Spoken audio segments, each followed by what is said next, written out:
Today, we tell the story of Dr. Mary Edwards Walker on this week's episode of The Internet Says It's True.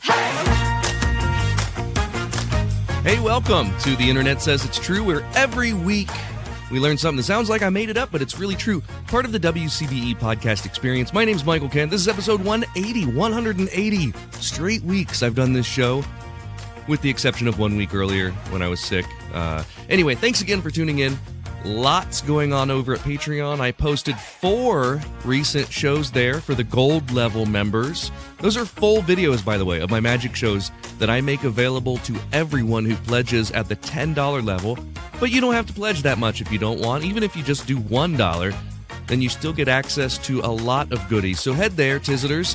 It's at patreon.com/Michael Kent and sign up today. I am once again asking for your financial support. It's been a crazy, busy couple weeks. 7 shows, 2 media appearances, and I am absolutely exhausted, but I'm thrilled to bring you another news story this week. And coming up later in the show, we'll be talking to comedy writer Joe Janes. In the last 3 years of doing the show, we've done a few episodes about real-life heroes. And the one that comes to mind was the episode about Eugene Bullard, the Black Swallow of Death. That was back in 2020. Amazing story. And this is another story that I've been wanting to do for a while, and I'm happy to finally present this to you. It's all about a woman named Dr. Mary Edwards Walker. So let's get on with it. Get on with it. Yes, get on with it. Let's get on with it. I personally consider Andrew Johnson to be one of the worst, if not the single worst, president of the United States. His reluctance to carry through with Lincoln's plan for Reconstruction created a ripple effect that we still see today, almost 160 years later. He opposed the Freedmen's Bureau, the Civil Rights Act of 1866, and the 14th Amendment. And he wasn't just a racist, he was an institutional racist who made a real-world negative impact on the lives of future generations of Black Americans, which is why I was shocked to see how he turns up in today's story. Mary Edwards Walker was born in 1832 in Oswego, New York. Her dad, Alva, was a real progressive thinker. He didn't take the traditional stance that women should merely stay home and raise children. He thought women should be well educated and pursue roles in the professional workplace.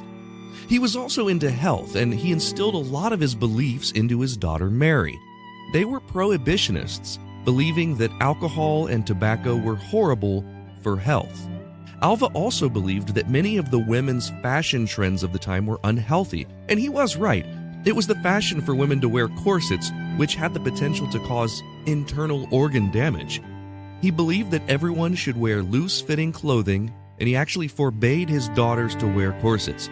As Mary grew up, she found that the most comfortable clothes for her were those worn by men. Her entire wardrobe consisted of loose-fitting trousers and men's suits. On a rare occasion when she did wear more traditional women's clothing, it would be a simple, loose-fitting, floor-length black dress. Mary was influenced by her father's proclivity for health fads and became interested in studying medicine. In 1853, at the age of 21, Mary was accepted as the only female in her class at Syracuse Medical College. And this was a new and rare thing. There was a shortage of doctors as America was expanding west, and some medical schools had just recently started accepting women. And being that she didn't act like most females their age, she was often ridiculed by fellow students. Here's this woman dressed in men's clothing who was outspoken and stood up for herself. After graduating with honors from Syracuse Medical College, Mary moved here to Columbus, Ohio to set up a medical practice that failed because people wouldn't trust a female doctor. She left because of that, but also to be married to a man she had met in college. She wore a men's suit to the wedding, refused to include the line "to honor and obey" in the ceremony, and kept her own name. I can't help but mention here that in Walker's formative years in high school, Elizabeth Cady Stanton's efforts in the American feminist movement were taking place in Seneca Falls, not far from Mary in upstate New York.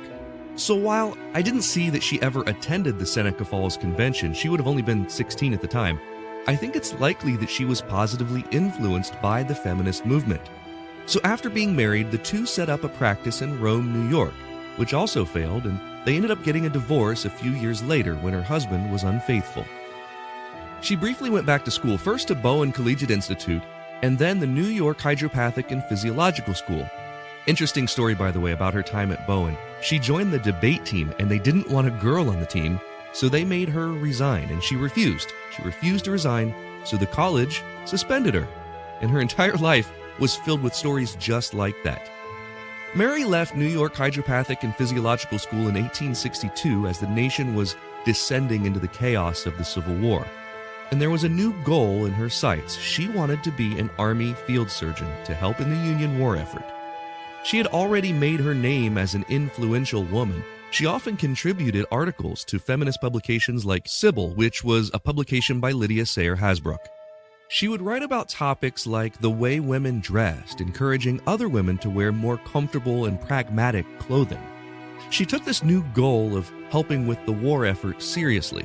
She traveled to Washington, D.C. and volunteered her medical services. She ended up being an assistant to Dr. J.N. Green, but she really wanted to be a commissioned Army surgeon. Dr. Green lobbied on her behalf for her to be accepted by the military, but they refused, keeping her as a civilian volunteer instead. But her Civil War efforts didn't only take place in a hospital in Washington. We'll talk about some of her amazing work after a quick break. I'm John DeSando, host of Back Talk. This podcast is an extension of the long-running, award-winning movie review show, It's Movie Time. Back Talk features additional content and banter with guests about new movies. If you want more insight and information about what's playing now in theaters and online, find Back Talk at the WCBE Podcast Experience on WCBE.org. You'll be happy you did. There was a time that humans used 100% organic products as healing balms and moisturizers for their skin. Well, I've partnered with an awesome company that wants to get back to those times. Fatco sells organic and responsibly made tallow-based skincare products. For centuries, humans used tallow in skin moisturizers and healing balms, but unfortunately, the topical application of these fats seemed to stop around the same time that animal fats stopped being considered part of a healthy diet. A lot of modern skincare products do more harm than good by stripping your skin of its natural oils. Let's change that.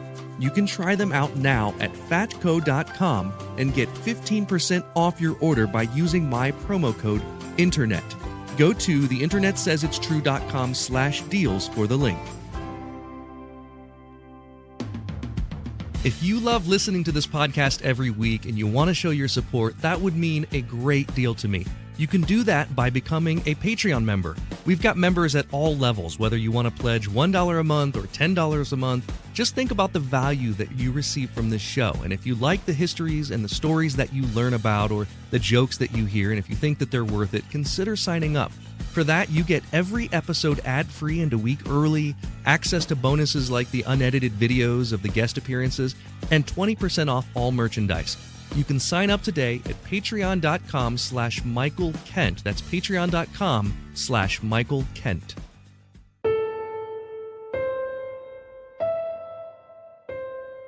When Mary Edwards Walker arrived in Washington wearing men's clothing, she wanted to be a part of the United States Army.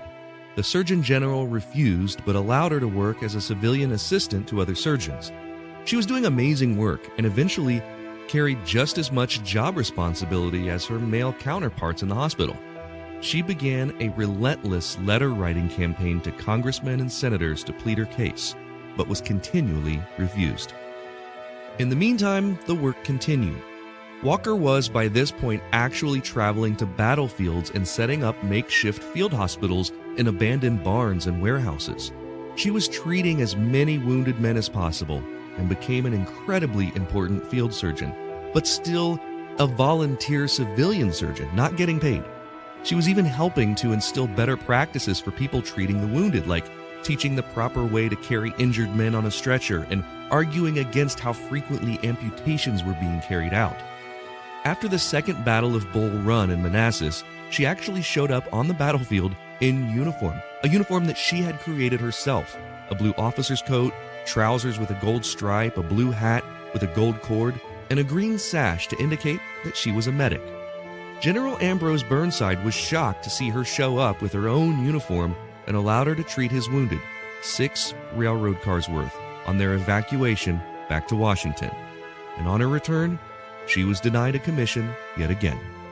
This time, she wrote to War Secretary Edwin Stanton. She pitched the idea to Stanton that she would create a regiment of convicts and jailed men to help her in her efforts to treat the wounded. They would be called Walker's Patriots. Stanton denied her offer.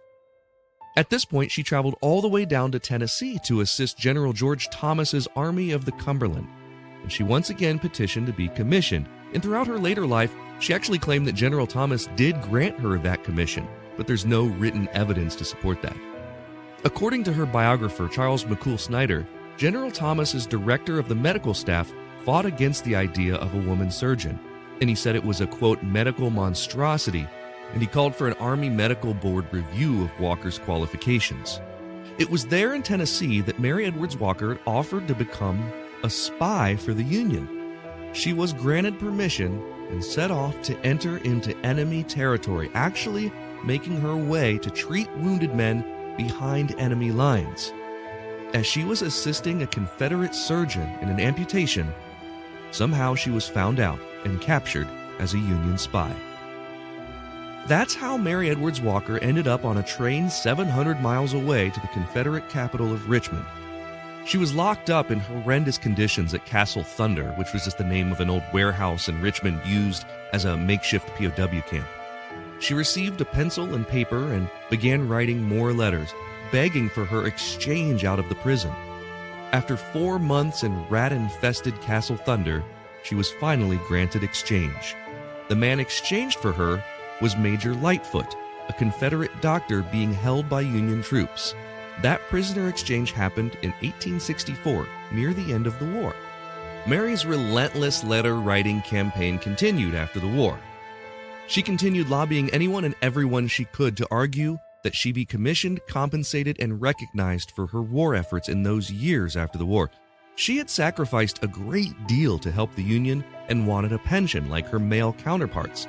And she argued that she should be given the rank of major, since they exchanged a major for her. This time her letters made it to the president himself, Andrew Johnson, who actually had a desire to recognize Walker for what she had done. In 1866, President Johnson told her that there was no legal way to commission her, but he did agree to grant her something huge, the Medal of Honor for meritorious services. In the citation that accompanied the Medal of Honor, it was never described what services she had done. In that same year, Mary was surrounded by a mob of men in New York City, angry at her for the way she appeared. She called for a shopkeeper to call the police, but the police arrested her when she defiantly refused to identify herself.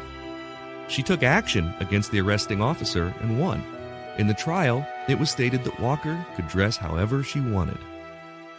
While she was proud to receive the Medal of Honor, and many of her photos show her wearing it pinned to her chest, she didn't give up her campaign to receive a military pension.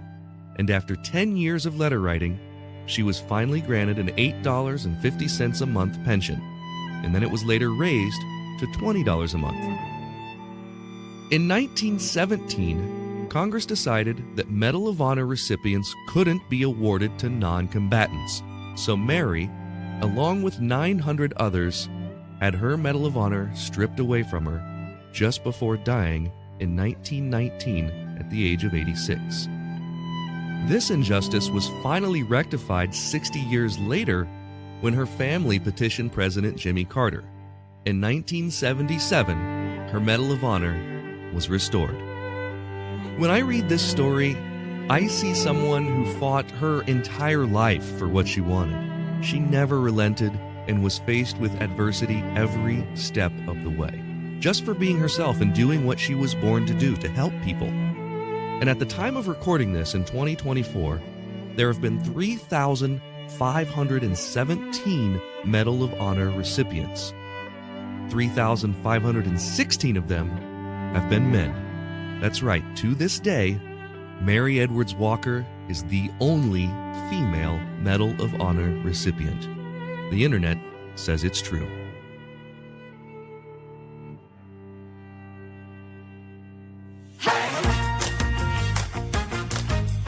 It's It's time for Yap Yap with me and a friend, and today I'm calling Joe Janes. Joe was a comedy writing instructor of mine at the Second City Training Center in Chicago, and we've kept in touch over the years. He still teaches there at the Second City, and he's also an Emmy-winning writer. What is new, Joe? Woohoo! Hey, Michael Kent, delighted to see you. It's so cool that I've kept up with you. I really enjoy, watching what you've done, all of the work that you continue to do, and the ongoing saga that is Columbia. Oh my gosh. I think the technical term is shit show. Yeah, I think that's what they would call it in the biz. If you want to see an amazing story about scabs and people not respecting workers' rights, then go check out what's happening in Chicago right now. Yeah, I mean, it's crazy. If I could try to give the thumbnail sketch of it. Sure. So I'm adjunct at Columbia College, and we ended last semester with the longest adjunct union strike in history. Wow. 7 weeks. And it totally tanked the semester. It was half the semester. And we ratified a brand new, awesome, stellar contract Christmas Eve. Mm-hmm. And in the new year, the administration pretty much has ignored the contract and broken many unfair labor practices, grievances, lawsuits are pending, and we're just now getting them to, honor the contract. But at the same time, they're declaring this financial crisis, which Sure. at the end of the semester last year, there's no financial crisis. Well, so they're I mean, they're if they're trying to make that financial crisis sort of slide by under the radar, it's a good time because I'm seeing it from legitimate financial crises from so many colleges right now. Oh, yeah, so absolutely. it's a good time to say, hey, that's the problem. We have no money. And yet they have millions of dollars for lawsuits, for administration salaries, and blah blah blah. And we'll see what's happening. They're threatening to lay off tenured faculty. Unbelievable. So unbelievable. Want to get my goat up? Let's talk. Yeah, yeah, I love it. Just jump right into some hot stuff right there. Well, for the first question today, we're going to play for a joke. So if you get it wrong, you got to tell me a street joke. If you get it right, I'll tell you one. Here is your question. Mary Edwards Walker is the only woman to receive the Medal of Honor. For what is she best known? A, is it being a U.S. Army surgeon during the Civil War? B, being the first female fighter pilot? Or C, founding the first surgical school in the U.S.? So that was being a surgeon during the war, the Civil War, being the first fighter pilot, or the first surgical school. Wow, those are all like such viable answers. There's nothing ridiculous in there. No. I'm a little disappointed there's not at least one where I can go well, it's not that one. No, I made this hard. This is a hard one. I'm drawn towards the Civil War one, but I'm not sure if they gave out that honor back then. But I'm going to go with that, Civil War surgeon. You got it. The answer is that Mary Edwards Walker was a Civil War surgeon, very famously denied service. She wanted to join up, and they said no. She did it anyway. They didn't like her. She dressed like a man her whole life. And yes. Yeah. And so that was a big, they hated her. They didn't, but she did it anyway. And one of the interesting things about this woman is that she actually, this might be a question later on. So I'm going to wait. Until, okay. We'll see what their questions are, but really interesting figure and groundbreaking. So you got it right, which means I owe you a joke. So here's your joke. At a medical convention, a male doctor and a female doctor start eyeing each other. And the male doctor, he asks her to dinner and she accepts, and they sit down at the restaurant. She excuses herself. She goes to wash her hands. And after dinner, one thing leads to another. They end up in her hotel bedroom and things start to get hot. The female doctor interrupts, says she has to go wash her hands. She comes back and they go for it. As soon as they finish up, she gets up, says she's going to go wash her hands. She comes back and the guy's like, I bet you're a surgeon. And she confirms, right? She's like, yeah, but how did you know? And he says, easy, you're always washing your hands. And then she goes, I bet you're an anesthesiologist. And he goes, how'd you guess? She says, easy, I didn't feel a thing. Boom, boom, boom. That was actually a pretty good one. Normally these jokes are pretty bad, but that one I like. That's so nice. yeah. I really enjoyed reading this story this week about Mary Edwards Walker because not only was she groundbreaking in her work, but as a social status figure, as a social, someone who sort of bucked the trends of the day. She married a man. And a lot of people think that was a sham and that she probably, if this were today, she'd probably identify as trans. That's no one knows for sure, but definitely an early sort of gender fluid figure who did amazing things outside of her, bucking the system. So pretty cool story. For the next question, Joe, we're going to play for an admission of the worst thing we've ever written.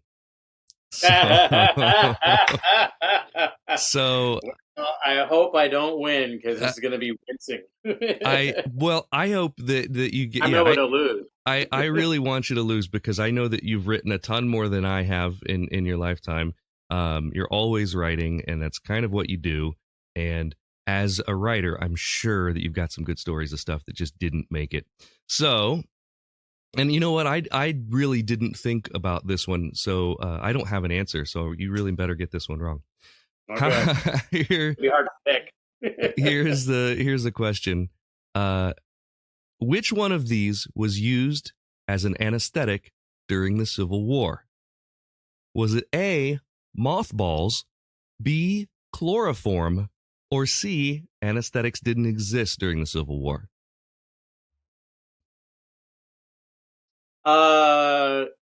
I'm going to say this is from all my years of watching television and dramatizations and, everything that's fictional about the Civil War. I'm going to say nothing existed. They just bite on a stick or take a swig of whiskey. The answer, chloroform. Believe it or not. Yeah. That's what made this an interesting question to me, because what is exactly what I said when I read this. Chloroform and ether were both used to help dull the pain during amputations and other Civil War surgeries. The most popular was whiskey, as you mentioned. That was the most popular sort of anesthetic, but not technically an anesthetic. They used chloroform. And one thing that I read was that there was better anesthesia during the Civil War surgeries than people realize. The most common surgery was an amputation. And also, as you mentioned, they would have people bite down on a stick or bite a bullet, which is where the saying comes from. But they chloroformed people. Well, that's what I get for trusting TV. I mean, I'm just happy you got it wrong. So watch somebody screaming or someone sleeping. Yeah, and that's true. And, chloroform we think of in terms of TV as just, the rag over the mouth and the person passes out and then you do something nefarious. But apparently this is a thing that was used back in the day. I don't even know where they got chloroform and ether, but they weren't as available. They weren't as readily available as whiskey, obviously. I actually looked up chloroform recently. And I don't want to know why. Listen, you don't need to don't incriminate yourself on this podcast. Well, what I found interesting. First, we hear about wait. We just heard about how angry you are at this faculty at the head of this college. We don't. Well, here's the disappointing thing you'll find out about chloroform. Like we always hear, over the mouth and right. It takes. Does it really? You can't just do the over the face and then you're done? It's like 10 or 15 minutes before you'd fall asleep from it. I have to ask because I think our listeners are wondering why. What was the impetus for searching for that? Well, I'm writing a play called Macbeth in Space. And write what you know. Right, what you know. But in classic Macbeth, there's a scene where Lady Macbeth gives the guards goblets with poison in them, not to kill them, but to make them go to sleep. And I'm like, well, what the heck would do that? And chloroform was just one of the things I looked up. And it wasn't fast enough working for your idea. Well, nobody knows about it, so I'm using it. Okay, yeah, don't tell them the truth. Everyone knows the trope. No one knows the truth. So I think that works. That's really interesting. There's got to be something that does that instantly, though. You know what I get asked all the time? I get at least one email every year and possibly multiple. Everyone comes, they Google for a magician because they want the smoke bombs that you throw on the ground and then someone can appear or disappear. That's what they want. It doesn't exist and it's never existed. It's not a thing. It's TV tricks and it always has been. And even to create something like that would take more effort, work, and money than they would ever do. But even just the idea of throwing something on the ground and it being a puff of smoke, regardless of the disappearance, or it just doesn't happen. There's no such thing that really does that. Yeah. They would also shield you. It wouldn't be that large. Yeah, you would have to have a lot of smoke in a caplet, I guess is the way that's normally depicted. But I don't know. So what's the worst thing you've ever written? Oh, boy, I tell you. Is there one that pops into mind? I got a 3-way tie. Okay. I actually have a handwritten legal pad thing that I wrote in college called The Dentist of Oz. It's literally the Wizard of Oz, but instead of going to see the wizard, they're going to see a dentist. That is it. That's all it is. It's about 15 pages handwritten. And it is miserable. Do you remember, is there a turn? What is the dentist not a real dentist, or? I honestly cannot tell you anything from it other than that it is the Wizard of Oz, but instead of a wizard, it's a dentist. That's the only. I suppose the premise is enough to understand that it could be bad. I have not read it in decades, but it sticks in my memory. You should stage a reading. This would have been a perfect COVID virtual reading. You could sit different people and just do a table read on Zoom of this horrible old work. I love it.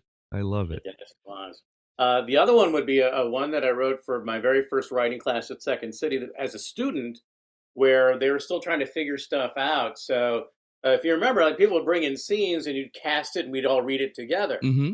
Well, back then, you came in with a copy of your sketch and you read the whole thing yourself, all the characters and everything. And I wrote an 11-page parody of Star Trek: The Next Generation, but all the main cast was the cast of the Jack Benny show from Old Time Radio. So I was the only audience member for this sketch anyway.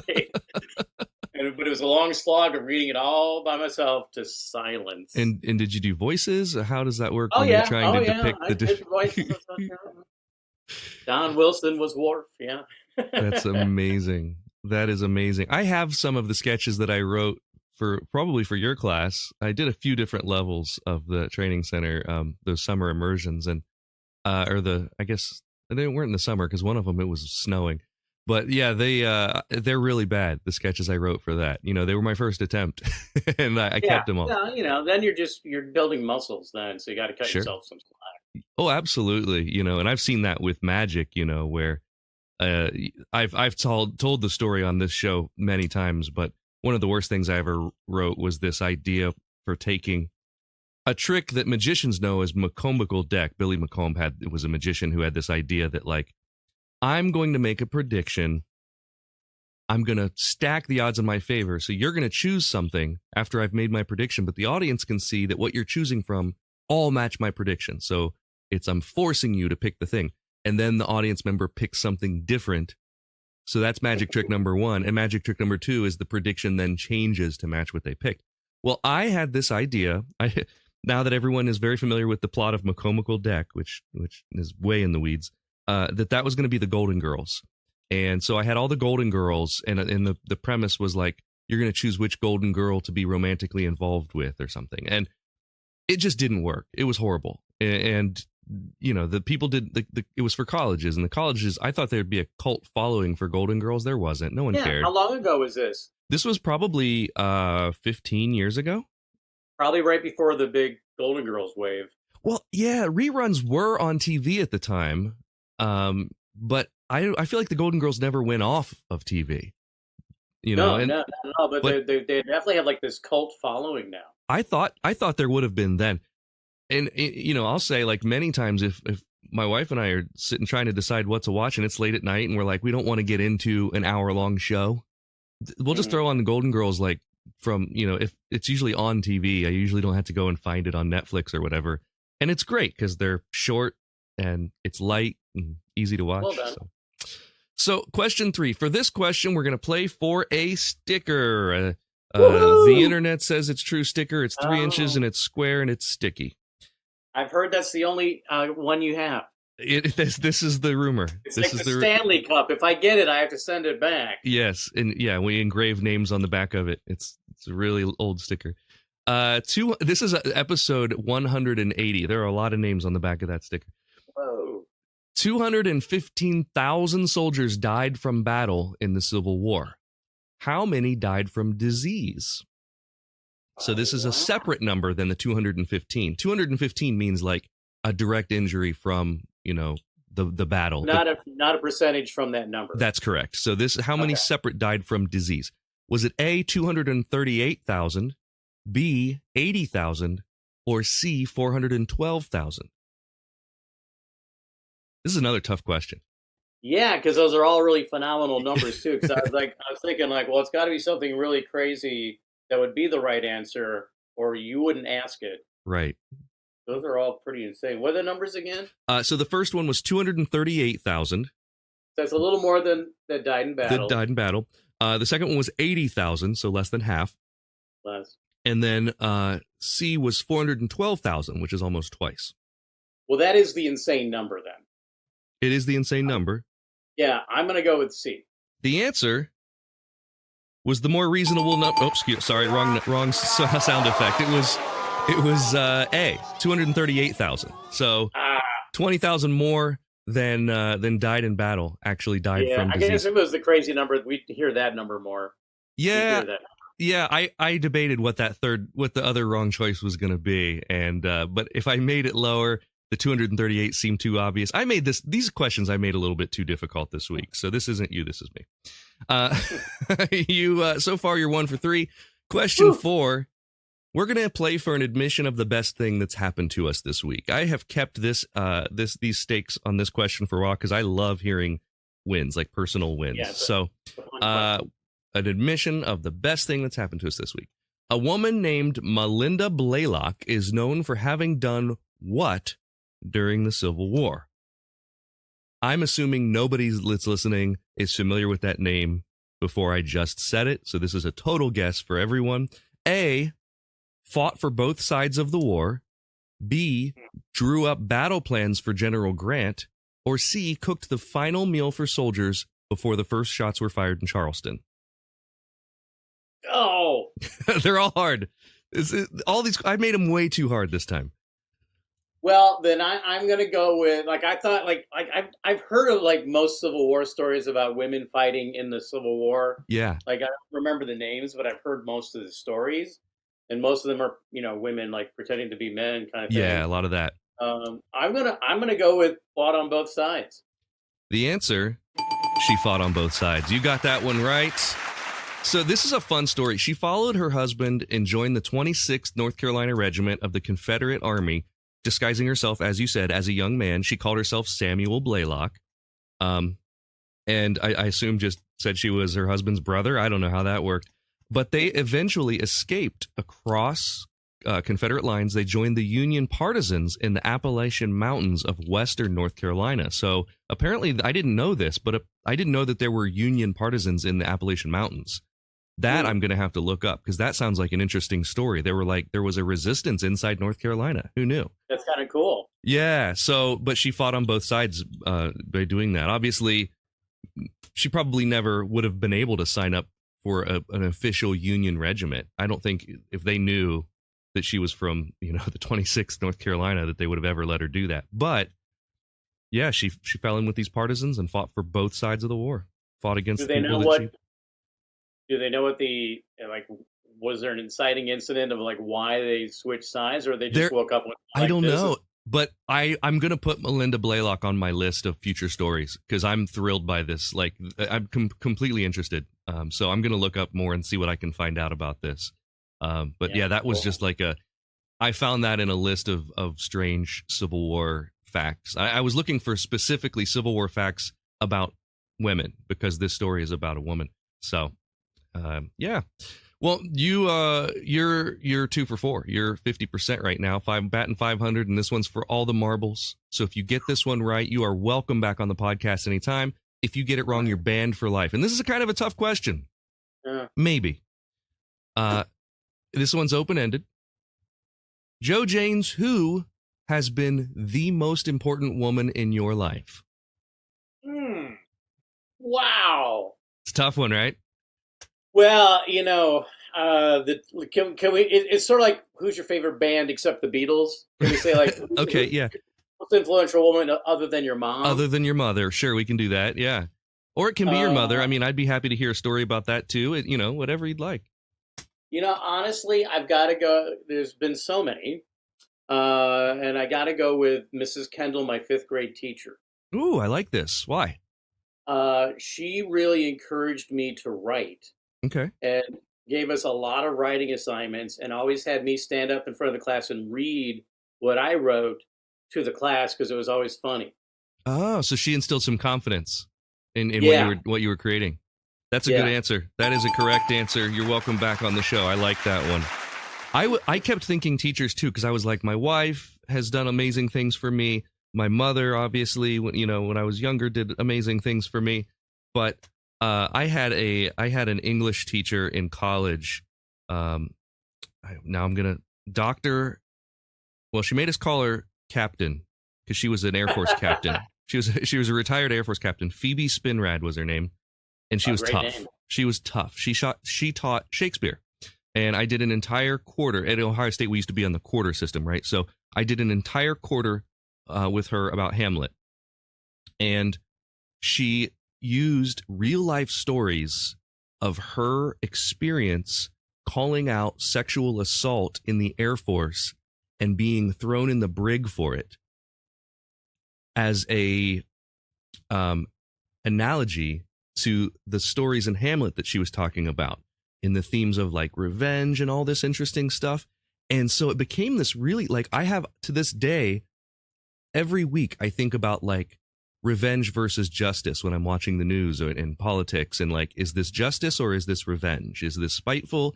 And even themes of like love and what love means and all this stuff all came from this. And I think it was one of my, if not my very last quarter in college at Ohio State. So wow. You know, I'm sure Phoebe Spinrad probably doesn't listen to podcasts, but in the case that she does, thank you. So, and tell me one more time the name of your 5th grade teacher. Mrs. Kendall. Mrs. Kendall, thank you for giving us this amazing writer. Is there anywhere where people can see your work? Oh, yeah. If you want to get updates on what's happening in my world, you go to www.joejanes.net. Joejanes. Was .com taken? It was. Yeah. I never got michaelkent.com, and I've offered a lot of money for it. I just never got it. I think at one point I offered $6,000 for it. Wow. It was worth it to me. I don't think I would pay that now, but in the height of my touring, like 10 years ago, maybe I would have paid that. Apparently .com opened up. I got an email saying, "Hey, do you want .com?" It opened up, and I'm like, "Yeah, I'm good. I've had this for a while." Yeah, I probably feel the same now. It's just not, websites aren't as important as they used to be anyway. You know, like a good social media handle is almost worth more, but even then, it's so temporary. You know, like I was thrilled that I had Michael Kent at Twitter, and then I was thrilled that I had a blue check mark at Twitter, and then all of that is just gone. I mean, I still have Michael Kent, but it's just no one cares anymore. No one reads it. It got blowed up. Yes. Well, I look forward to hearing everything that you do in the future, and thanks again for coming on, Joe. Well, thanks, Michael. Always a joy. That is all for this week. Thank you so much to Joe Janes for being my guest, and thanks to you for listening. Here's the voice of a Confederate loser. Thank you for listening to The Internet Says It's True. To listen to episodes ad-free and a week early, support us on Patreon. You can do that at patreon.com/Michael Kent. If you learned something just now that you didn't already know, go to the Apple Podcast app and leave us a review with 5 stars and a few words. That helps us a ton, because that's how the algorithm works. I don't know what an algorithm is, but just do it! See you next week for a brand new episode of The Internet Says It's True! The The Internet Says It's True would like to thank the Patreon subscribers whose monthly contributions help to make this show possible. Sean Brown, Joshua Endress, Dallas Ray, Bryce Swanson, Eugene Anderson, Jim and Joanne Martin, Mitch and Andrew Joseph Kemplin, and the show's official Emperor, Kick Track. The show is written and produced by me, Michael Kent. The theme song is by Finite Music Forge, and all audio clips in this episode are used for education and commentary and used under Fair Use Title 17 U.S.C. Section 107. You can listen to past episodes by searching for The Internet Says It's True wherever you get your podcasts, and you can see bonus content at patreon.com/Michael Kent.